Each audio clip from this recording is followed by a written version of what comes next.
নমস্কার, টপার্স থেকে তোমাদের আরও একবার স্বাগত জানাই।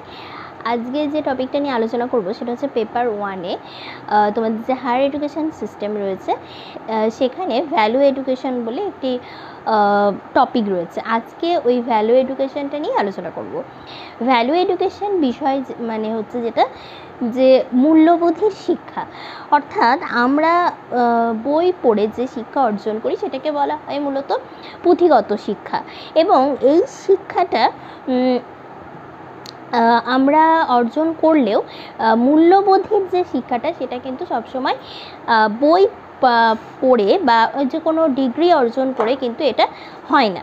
অর্থাৎ মূল্যবোধের শিক্ষাটা হচ্ছে সম্পূর্ণ ভিন্ন জিনিস। মূল্যবোধের শিক্ষা হচ্ছে কি, যেখানে মানে ন্যায় অন্যায় বোধ, যেটাকে বলা হয় নীতিবোধ, তারপরে সততা, ধৈর্য, ভালো আচরণ, এইগুলো একজন ব্যক্তির মধ্যে যদি এই গুণাবলী থাকে তাহলে সেটাকে বলা হয় মানে যে তার মধ্যে ভ্যালু এডুকেশন রয়েছে।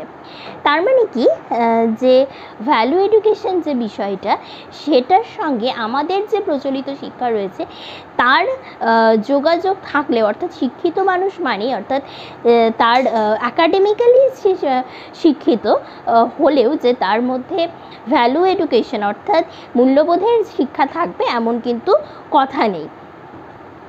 আর এই মূল্যবোধের যে শিক্ষা বা ভ্যালু এডুকেশন, এর যে লক্ষ্য বা উদ্দেশ্য সে সম্পর্কে একটু বলি। প্রথম যেটা সেটা হচ্ছে যে একজন মানে শিশুরা হচ্ছে, আমরা জানি যে আগামী দিনের নাগরিক, এবং সেই নাগরিক হিসেবে সে যাতে সুনাগরিক হয়ে উঠতে পারে তার জন্য তার ভ্যালু এডুকেশনের প্রয়োজন। দ্বিতীয়ত হচ্ছে যে তার মধ্যে ভালো আচরণ তৈরি হবে। তৃতীয়ত হচ্ছে পারস্পরিক যে সহানুভূতি, সহযোগিতা, অর্থাৎ সামাজিক জীব হিসেবে বাঁচার জন্য কিছু গুণাবলীর প্রয়োজন হয়, যেগুলোর মধ্যেই পড়ে যে একে অপরকে সাহায্য করা, সহমর্মিতা, সহানুভূতি, এই বিষয়গুলো মানে এই বিষয়গুলোর বিকাশ ঘটবে। আচ্ছা, এরপরে যেটা হচ্ছে যে নীতিবোধ জিনিসটা কি? নীতিবোধ হচ্ছে ন্যায় অন্যায় বোধ, অর্থাৎ যে কোনো তার মধ্যে খারাপ কাজ সে করতে বিরত হবে, অর্থাৎ খারাপ কাজ থেকে বিরত হবে, মিথ্যা কথা বলা এগুলো থেকে বিরত হবে।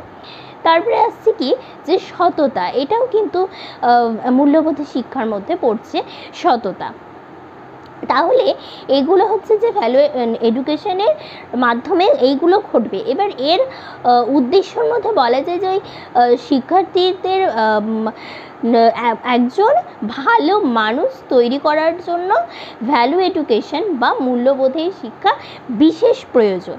এবং এই মূল্যবোধের শিক্ষাটা মনে করা হয় যে শিশু অবস্থা থেকেই কিন্তু দিতে হবে, কারণ একটা শিশু যখন আরেকটা শিশুর সঙ্গে ভালোভাবে মেলামেশা করতে পারবে এবং তার মধ্যে ধৈর্য, সহনশীলতা, সততা, তার নীতিবোধ এগুলো তৈরি হবে, তখনই কিন্তু সে ভবিষ্যতে একজন ভালো মানুষ হয়ে উঠতে পারবে। অর্থাৎ ভালো মানুষ হওয়ার জন্য মূল্যবোধের শিক্ষা বিশেষ প্রয়োজন।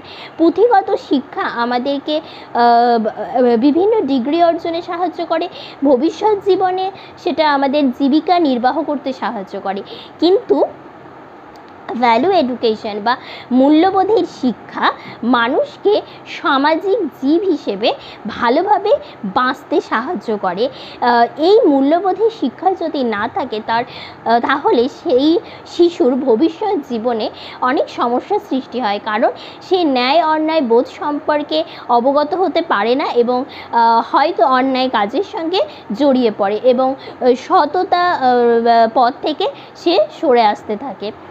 তাই ভ্যালু এডুকেশনের বিশেষ গুরুত্ব রয়েছে, যেটা শুধুমাত্র বই পড়ে সম্ভব নয়। আর স্কুলে যে ভ্যালু এডুকেশন শিক্ষক শিক্ষিকারা অবশ্যই দেবেন, সেই সঙ্গে এই শিক্ষা মূলত শিশু তার পরিবার থেকেই পেয়ে থাকে। অর্থাৎ স্কুল থেকে সে পুঁথিগত শিক্ষা অর্জন করলেও মূলত যে সেই মূল্যবোধের শিক্ষাটা বাড়ি থেকেই কিন্তু তার শুরু হয় এবং সেটা স্কুলে গিয়ে গিয়ে অর্থাৎ বিদ্যালয়ে গিয়ে তার এই মূল্যবোধের শিক্ষাটার বিকাশ ঘটে। আশা করি তোমরা বিষয়টা তোমাদের কাছে পরিষ্কার হয়ে গেছে।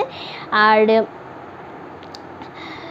যদি এর পরেও কোনো তোমাদের প্রশ্ন থাকে, শুধুমাত্র এই টপিকটা নিয়ে নয়, যে কোনো টপিক নিয়ে যদি তোমাদের মনে হয় যে এই বিষয়টা ক্লিয়ার ধারণা মানে পরিষ্কার স্বচ্ছ ধারণা প্রয়োজন তোমাদের, তাহলে সেক্ষেত্রে সেটা তোমরা কমেন্ট বক্সে অবশ্যই জানাবে। আমি চেষ্টা করব পরবর্তী কোনো ভিডিওতে সেটা বলে দেওয়ার। আর যারা আমাদের চ্যানেলে নতুন আছো, যদি আমাদের চ্যানেল ভালো লেগে থাকে টপার্স থিঙ্ক, তাহলে জানোই কি করতে হবে। ধন্যবাদ।